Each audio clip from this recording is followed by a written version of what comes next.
My name is Mohammad Obeid from Shenandoah University, and thank you, Peter, for having me, and thank you for the wonderful introduction.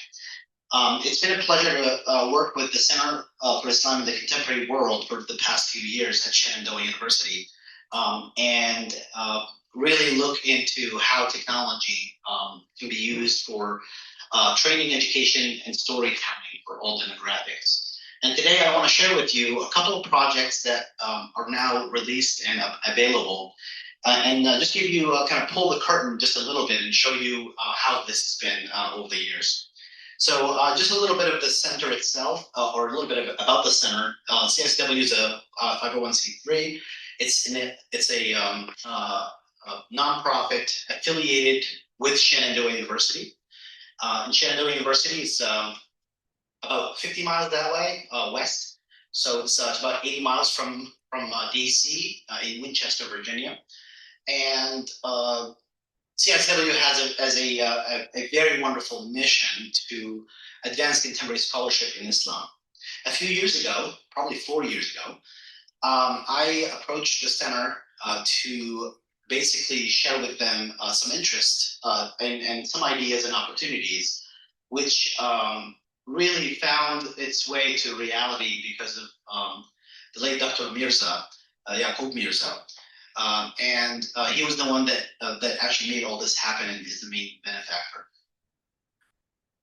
And over the years, we've looked at using technology for creating things that are anchored in scholarship and research, but also would be immediately applicable and usable for the general public.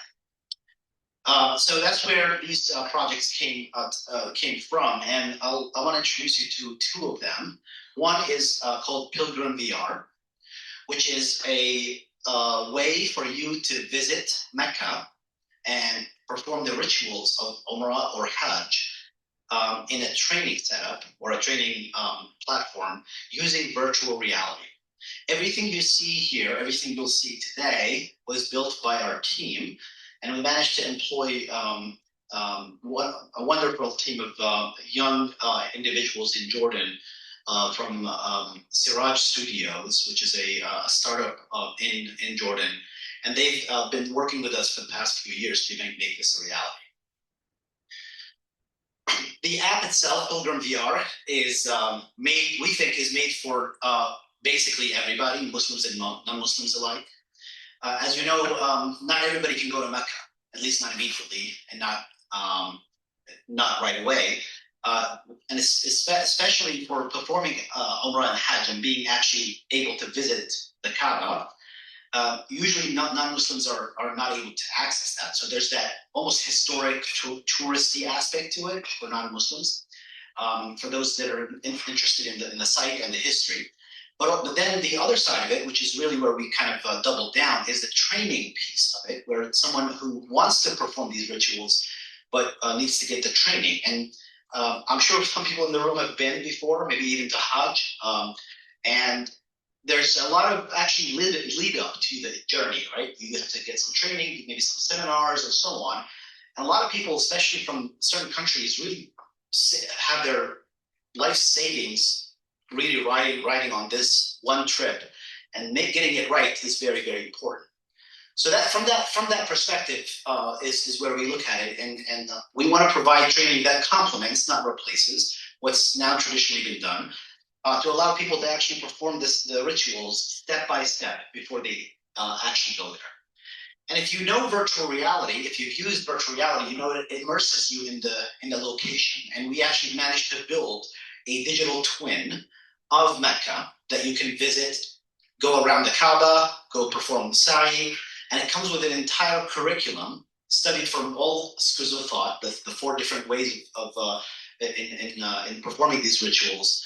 So we have a research team that looks into that, and then allows you to actually go and perform these steps one at a time. And you also learn what to say, which dua you should recite, what the importance of all these places are as you go through it.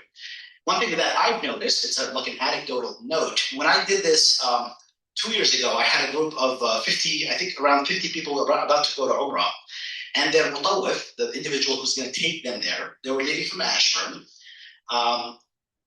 spent some time in the headset, and he was able to explain when to start your tawaf from there's like a green light on your right, which is when you say salam to the black stone and you start the first round, right? And then I asked him, he was talking about the black stone and the fact that the first loop starts there. So I was like, why don't you just get close to it and show it to everybody? Because everybody's watching just like you are. He was in the headset, and he did that, and he stood a foot from the black stone, the virtual black stone. And then he paused for a minute and asked what's going on. He said, I've been doing this for 15 years, and never have I gone to this place and managed to actually stand here for more than 5 seconds, because everybody's just walking, right? You can't stop. Mm-hmm. So there's that training piece that otherwise cannot be, you can't really read about or watch a movie about, but being able to stand there and like actually take a step close to it and kind of imagine or basically take that all in is not something you can do in real life. So there's that sort of training on your own time aspect of it, so, as well as other aspects. I want to show you a little bit of behind the scenes of how that was done.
I'm going to double team here. So as you can see, everything from calligraphy to sound recording, everything was done in-house, including building and 3D modeling the entire site.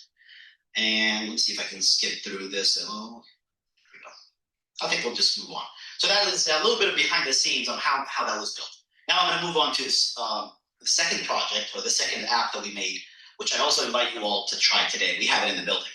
I was being told here that I think I have 3 minutes left, so I'll be speeding through this one, but I'm happy to answer questions afterwards. Aqsa Reality is basically the equivalent of that, but we looked at the Aqsa Mosque in Jerusalem, and we wanted to show the landmarks, the important things that exist there, and allow you to actually do a self-guided tour on that property. And you can visit all of it. I myself, after done the research, didn't know there were that many schools, mosques, and graveyards and cemeteries and many other categories of things that I didn't know existed. I thought it was just 2 mosques, right? Maybe 3. But it's actually, I counted north of 200 things that you can actually explore on the Aqsa Mosque. And with this, you can do this, from here. Of course, I invite all of you to actually go to that. I've been there 4 times. It's wonderful. Everybody should go. But in the meantime, you can actually explore Aqsa and Jerusalem using virtual reality. And we think this is also for everybody. Of course, we focus on even preserving. There's some sort of preservation aspect to this. But like I said, this is all based on actual research, and we built it using the architectural drawings of the building. So we think we put all the right proportions in it that is to scale. Gives you a nice bird's view map of the whole site that you can choose which places to go to. So I invite you to go and see this. By the way, I will do a quick foreshadowing. Both apps, again, were funded by CICW, and because of that partnership, we're able to actually give both apps away for free. So both of them are now available on the public marketplace, and everybody can get them for free. A little bit of the making of.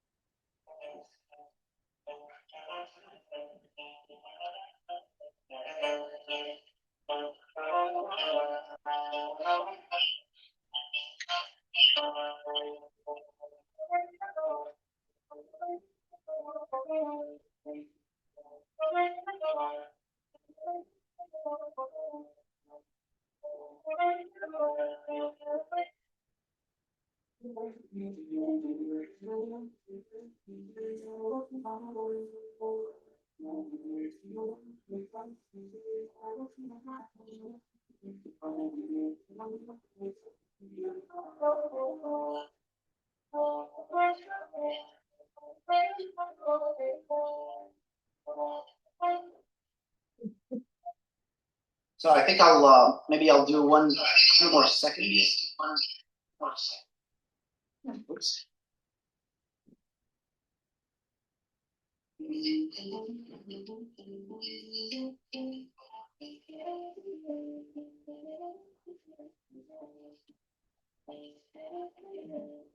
All right, the magic of simulation allows us to actually recreate the site to scale, and we even got into the details of the decorative pieces of it. And here you can see some live gameplay from the actual app that we built. You're able to explore the whole thing and get close to all the objects. And once you get to a place that is of any importance, these 200 plus landmarks gives you a breakdown of when it was built, what is it, and what's it for, and its importance. I'm going to leave you with that. Here's some info.